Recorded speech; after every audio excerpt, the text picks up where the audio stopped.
Singosari. Sesemene dan bapakku. Yo banyak itu. Nek saiki kowe wani mbalui Raden Wijaya. Melangi wong Kediri. Apa karepmu, Mergo aku kepengin sabantu kelawan Raden Wijaya. Saiki Gayatri ulungke kelawan aku. Ulungke? Yo tebak jajamu kowe. Oh, kelawan aku bae.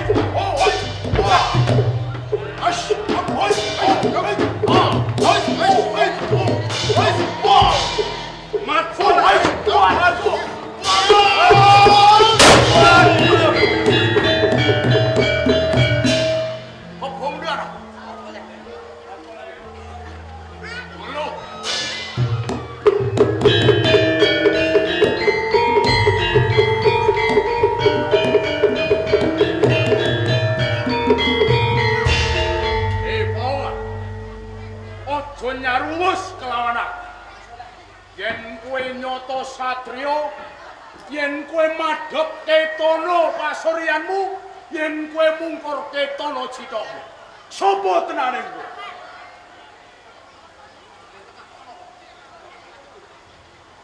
Loh, Romo Arya Wiraraja.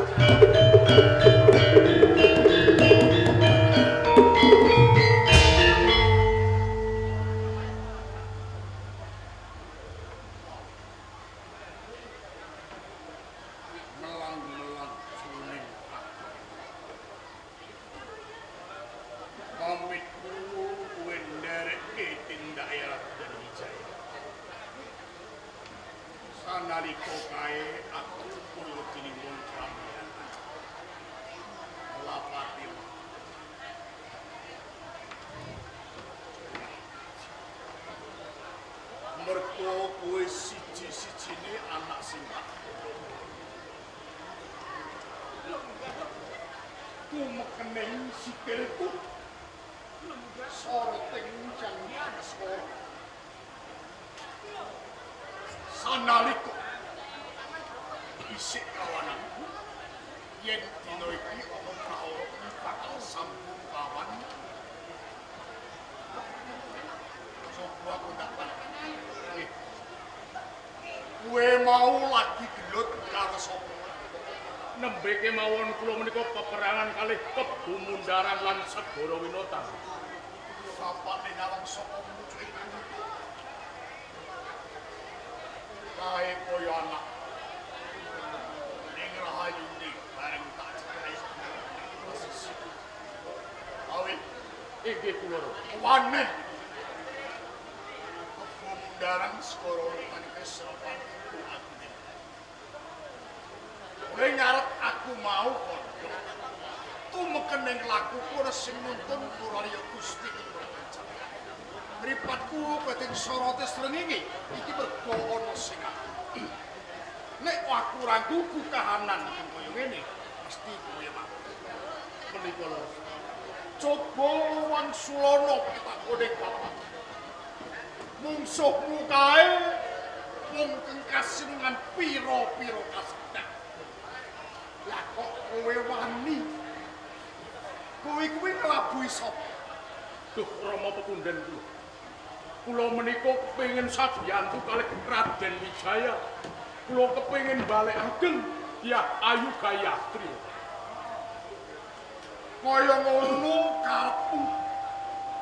Kena darane Atri. Apa kowe kira-kira njaluk sesulih ya Swata? Duh Rama. Anggen kula sabiyantu kalih Raden Wijaya menika kula mboten badhe nyuwun sesulih menapa-menapa. Sing golek mergo kowe kuwi darahing prajurit. Prajurit kuwi kudu jujur. Nek wani ya wani, nek wedi aja wani. Tetes sing getihmu nganti kelakon kowe mati. Patine prajuritku arung kandhane. Papane ya ora sembarang. Luwih-luwih nek kowe sabiyantu lawan Raden Wijaya ora ana pamrih apa-apa. Iki jenenge prajurit. Prajurit kenengenake marang sumpahe. Aja seneng lan ngenteni paweng liyan. niku mboten becik. Adosa kringet nadan kelantuk sembulih anggepen kuwi pendadaran kanggo uripku Kakang. Apa kowe mau ya karo sesembahmu Raden Wijaya?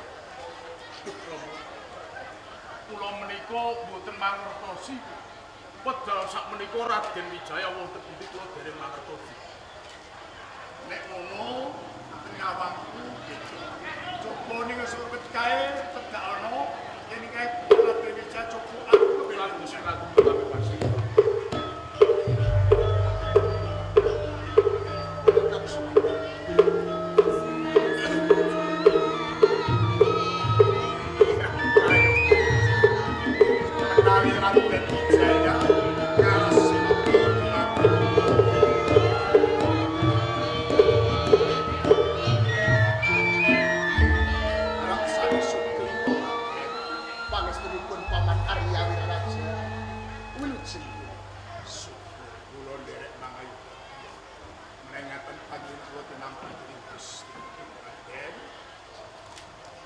Upami kula niku wong wadon sing luwih ngebaki jembangan. Menawi kula kemutan to nyelingi prastoni sampun kamu. Sewu kula wau kula panggih anak kula nembe Andeng Widra lan Senopati Kediri. Sekula rebutan kalian Paman Arya Wiraraja. Mbok menawi panjenengan nggih sampun mangertosi. Menawi wekdal menika Singosari sampun gugur. Rama Prabu Sri Kertanegara sampun pejah. Kaporo ingkang dados pangorbanan menika boten namung kawula Sentana lan Nayaga wonten ing Singosari. Kaporo garwa kula Diaji Gayatri kaboyong wonten ing Kediri. Kabar ingkang sintu dening angin dumugi wonten ing Sumenep. Mila kantos kula ninggalaken namung lapati anak kula semanten pamit badhe tut muri cintaipun Raden. Paman Arya Wiraraja. Tuhu luhur bebudan panjenengan jalaran. Sinaosa panjenengan sampun kapocet panunggalipun pinangka juru demung ampun Negari ing Singosari. Nanging tasih migatosaken dhateng kawetahan kula lan kadang-kadian tuladanipun Kakang Rombongan. Pancen kula goleke luput kula. Nek golek bendere niku dereng. Nek pun ngerti luput lagi golek bener. Kula ingkang menika Raden sepisan anak kula wau matur badhe bebantu kaliyan panjenengan. Mangsulaken ingkang garwa sami papan wonten ing ning kula titip kula wau nggih tamtu wonten apa kula boten mangertos. Menawi mangke wonten kirang dukanipun anak kula sampun tida-tida dukani utawi dengan selentik nika pinangka panjenengan ingkang tungkap tongkap kula mboten dingine kersa mboten ngiyas dhateng panjenengan langkung lamun ya saged boyong ingkang garwa malih menawi namung kajeng panjenengan lajeng marginipun kula gadas nami wonten ing gunung kipas panggilan dhateng teng Roko Rombojana. Kakang Rombojana. Pangrupiyen Kakang Rombojana. Ginanipun menapa menawi kula pinanggih lan Kakang Rombojana. Jalaran Kakang Rombojana menika pinangka tindih prajurit ingkang diri kewajiban nanging ati niku sederek panjenengan. Mila pasrah pungkuan. Nangis nanging aja cengeng. Tempun estu yen nangis dhateng kakang itu wangsulipun ingkang garwa. Mangke badhe tegugah sumepya wujune ning batas kuwi. Awit saking panggungipun Paman Arya Wiraraja. Menawi ngaten kula badhe nyuwun pamit pindah wonten Gunung Kipas. Kula titip anak kula nggih Raden. Kula tindake Raden Wijaya. Wis saken bukti kula nggih buktinipun kakang Rombongan.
banjur bisa menggalih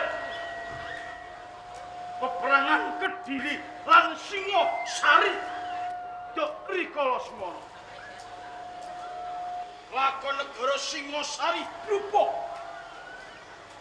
karana senopatine Rangga Janur. Nanging aku uga kelangan kadang sing banget tak tresnani. Ora ana liya ya Raden Wijaya. Saiki menyang endi papan dununge aku ora ngerti. Kula ingkang sowan. Renggane kene.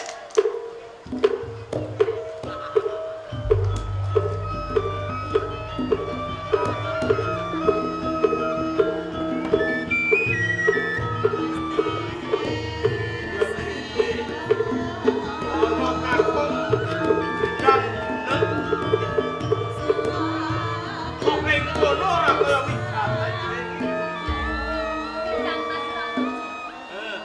Ngapunten sadèrèngipun. Yen to kula lepas. Panjenengan anggenipun panjenengan nengahaken Mas. Nanging estunipun wonten tamu ingkang kepingin kepanggih kalih panjenengan Kang Mas. Ana tamu sing pengen ketemu kelawan aku. Menika leres. Banjur tamu iku mau saka ngendi diajak? Saking Singosari inggih menika Wijaya. Loh, Raden Wijaya. Menika leres. Nek ngono enggal dirape kene. Wisnu akan dawuh Kang Mas.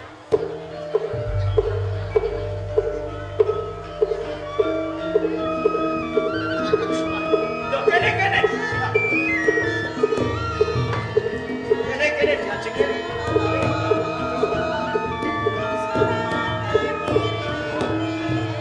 Ora kula rasani. Kenane wis suwe banget. Ya. Kon kakang kapang lawan sliramu. Sami kalian kula Kakang Wijaya. Dalu boten pinanggih. Kula dikapang dhumateng Kakang Wijaya lan Kang Mbok Oh, kaya ngono. Iki mau saka ngendi wae? saking Singosari. Saka Singosari ketoke ketemu kok kempet. Luwe apa piye? Kono jak ning pakuburan jajeng. Matur sewu sembah nuwun Kakang. Perkawis boga menika mboten kula panggalih. Banjur sing penggalih kuwi apa? Cek? Namung garwa kula diajeng gaya. Jalaran Kakang Rangga Janur dimangertosi piyambak. Rubuhipun negari ing Singosari. Sedanipun Rama Prabu Sing Kertanegara. Iya. Ingkang dados pangorbanan pinangka dados putri boyongan menika garwa kula. Dimas Wijaya. Inggih Prabu. Nek siadi rembug perkara kuwi. Pun kakang ya rada bingung. Jalaran rikala semana berubah praja Singosari. Senopatine ya pun kakang. Nganti Gayatri ya garwamu dadi putri boyongane Jun Prabu Jayakatwa. Ya jeneng Rama iku. Kelangan dom wae digoleki apa meneh kok kelangan bojo. Sing banget kok tresnan. Ning ya kepengin meh Dimas. Kabeh iku Mas kebacut. Jumbahaken dhateng pangandikanipun Kakang Wijaya. Karonto-ronto batus kula salebetipun kula kepisanan diajeng gaya. Pramila Kakang, sinten ingkang kula suni tulung menawi boten Kakang Wijaya. Mugi kersa bebantulan kula mangsulaken diajeng Gayatri Kakang Wijaya. Dimas Wijaya. Paring dawuh. Nek kadereng sliramu pengen mboyongi putri Gayatri. Pun kakang kuwi ya lila lan lega nanging jejering pun kakang kuwi pinangka senopati ing Kediri. Iki tak weni dalan anyar iki. Iki tak weni dalan cara njikuk iwak aja nganti butek banyune. Ya, Paring margi dhateng dina iki sing jaga taman Pamardi putrine garwamu kuwi ora ana prajurit, kuwi prajurit sing rucah. Tegese prajurit pendadaran sing anyar. Kowe bisa ngrampungi yen prajurit kae kok atuh. Loh. Ya. Kae sisih kiwa kae ana dalan. Kae menggok nengen. Yo ing papan kono jaga-jaga prajurit ing Kediri, yo papan dununging garwamu Gayatri yo taman kono kuwi. Kakang Renggojan. Sinawusa ingkang jagi menika namung prajurit rucah. Nanging kula pitados sakiwa tengening Pamardi Putri papan dununge garwa kula Diaji Gayatri. Tertamtu kathah kelanganing prajurit. Kula menika namung dadang sojo Kakang Renggojan. Kula mboten kuwapi. Jaya, Mari. yo gene pun Kakang wis sesorah sing kaya ngono. Jane pun Kakang kuwi tresna marang sliramu. Nanging yo gene diwenehi cara, diwenehi dalan sing kaya kok isih rawani iki piye? Kakang Renggojan. Mboten ateges kula jilih wedi ing getih menika mboten. Nanging mugi kersa welas dhateng kula Kakang Renggojan. Kersa bebantulan kula mangsulaken Diaji Gayatri. Gayatri kae bojone sapa Wijaya? Garwa kula. Nek kowe ngakoni Gayatri kae bojomu, yo gene. Ana tetembungan setumbuk patok seran cilik dibekek anak gedhe dijak marang bojone ora kok totoy nyawamu sing kumatane.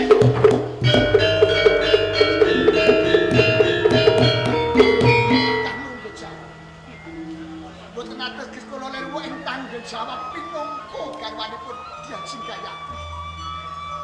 Nanging kula ngertos kawontenan ing Kediri Kakang Renggojan. Yo sing gedhe pangapura. Dene pun Kakang wis nyempalani marang siang. Prabu welas dhateng kula Kakang Renggojan. Yo Wijaya. Aku sakok ngondorke Putri Gayatri paling tangan. Nanging pun Kakang tetep semoyo 40 dina. Menawi kula kenging ratos kawadosa dinten. Lajeng kados pundi? Kados pundi kawontenanipun garwa kula? Kowe ora ganti. Ben kowe ora ganti kok.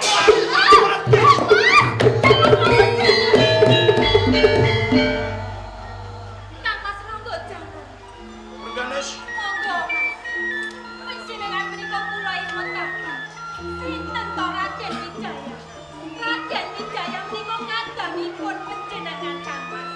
Dening menapa Raden Wijaya nyuwun sabiyantu panjenengan. Panjenengan menika boten saged sabiyantu Kang Mas. Kamangka wonten unen-unen. Siji wajah aja nganti pecah. Kategese siji paseduluran, siji wong tuwa, siji keluarga. Aja nganti ana pepisahan Kang Mas. Yen tumindake panjenengan kados pekaten, sami ugi panjenengan medhotake tali paseduluran. Kamangka Kang Mas, Singosari menika katebih kemawon bedah Kang Mas. kowe iki garwane prajurit. Prajurit kae disumpah. Ngiwake kabutuhaning pribadi nengenake kabutuhaning negara. Mongko iki perkarane negara.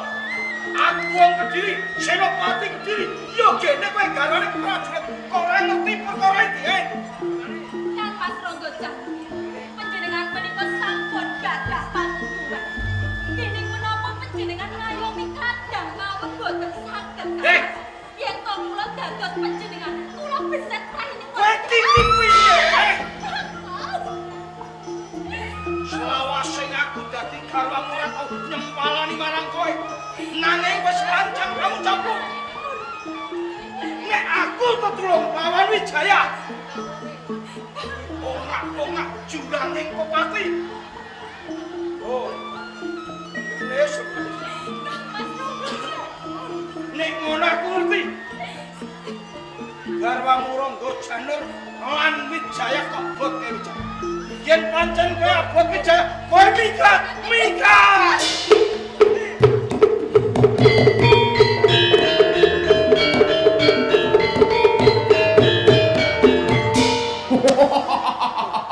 Sopo kae? Rangga Janur.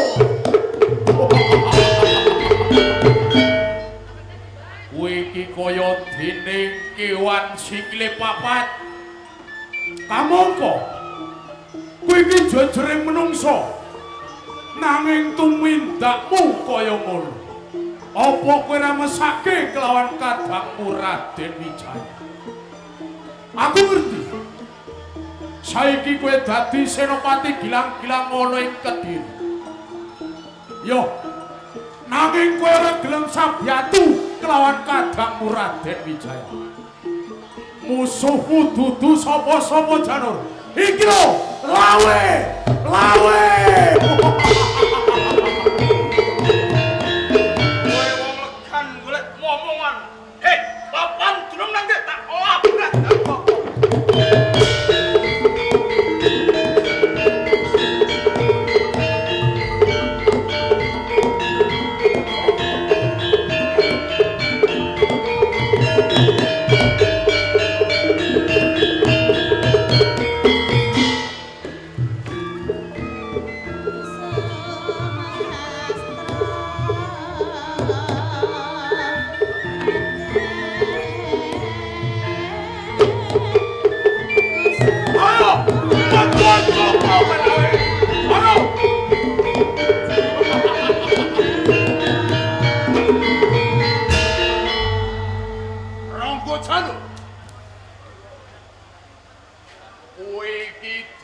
Senopati bilang-bilang ana ing kraton Kediri. Nanging kene apa? Kowe duweni kadang Raden Wijaya sing lagi wae nandang sangsara. Kowe ora gelem sabyantu kelawan Raden Wijaya. Apa kowe ora mesake ing kraton Singosari saiki lagi wae bedah. Malah kowe enak-enak lungguh sila tumpang ana ing kraton Kediri. Rangga Janur. Saiki yen kowe wani aja mung karo Raden Wijaya. Iki lho lawe adep ala, iki lho lawe. Becik. Kowe sabela kawan sedulurku Jaya. Ya. Nanging lawe kowe ora pantes pitutur kawan aku. Padha-padha senopati wis padha disumpah. Aja nganti nengenake kapribaden. Wijaya kae tak anggap kapribaden ku jalan sedulurku. Wis ana tetembungan. Ora caplak, ora ndeng-andeng. Yen ora pas nggone manggon bakal dikisah sangka panggonane. Yo Rangga Janur, aku ngerti. Yen Raden Wijaya kae sekadangmu, nanging ngertenono. Ngendi jenenge dadi wong tuwa? Kamangka Rama Raden Wijaya kae wis tumekaning pati. Sapa sing dadi gantine yen ora kowe Rangga Janur? Apa kuwi jejering kadang sing dadi penatua? Kuwi ndelok-ndelok nek pancen kowe perkara iki gak trimo maju dadi apa? Oh, kalakon mati kan. Waduh. Wah.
Mertara Tirtawati lan kowe Mertara. Nggih, lanjut panjenengan sinten?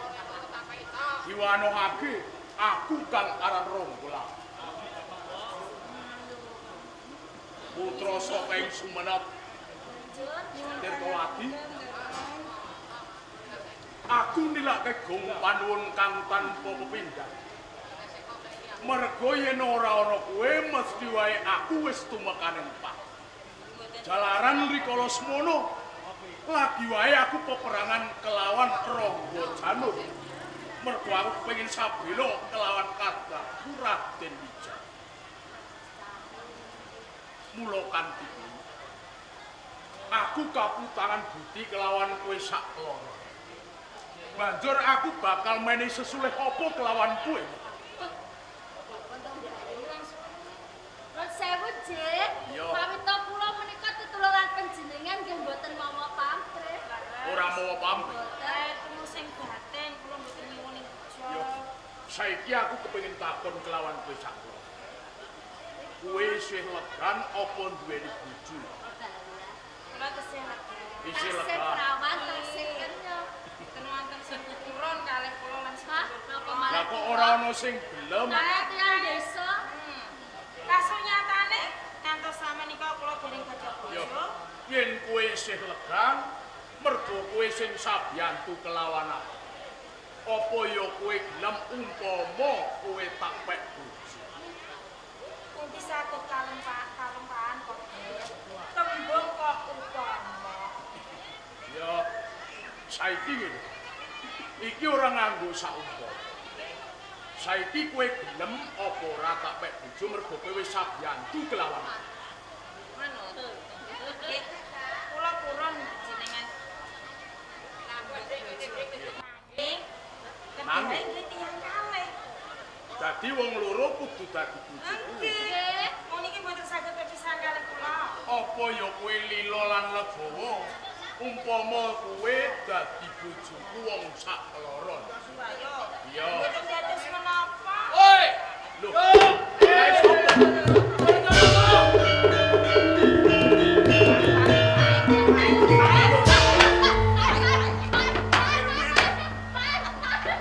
Eh! Kowe le jasen. Dadekne jangan tewek. Ora.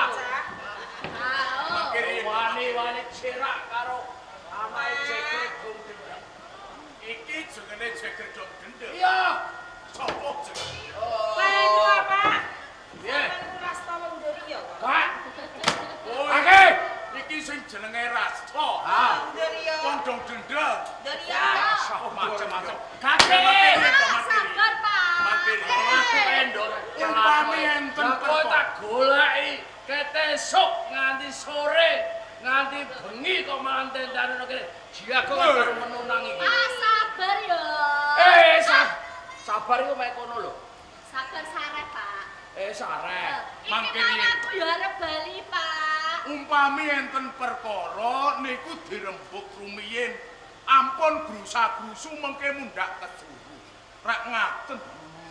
Lah kok Dirembuk perkara apa kesuwen? Lah kok kesuwen niku luput lan salah kula manggen. Larang-larang iki ngenten lho, Pak. Ah. Iki wae kula kalih adi kula lah umbah-umbah sendak. Ya karo Adi Tirtawati. Nggih, ajeng bali niku kula krungu swara nyuwun tulung. Tulung. Nggih, bareng kula tresih jebule pawongan iki Oh. tatune niku arang ranjang. Hah? Saking nggih kula pados rono kangge nambani pawongan iki. Wis, rene. Sak durunge pelathok. Lho, ampun riyen. Cerita sik sapa kowe, Kandha? Kula menika Ronggola. Ronggola. Nggih, putra saking Sumenep. Putra saking Sumenep. Waduh.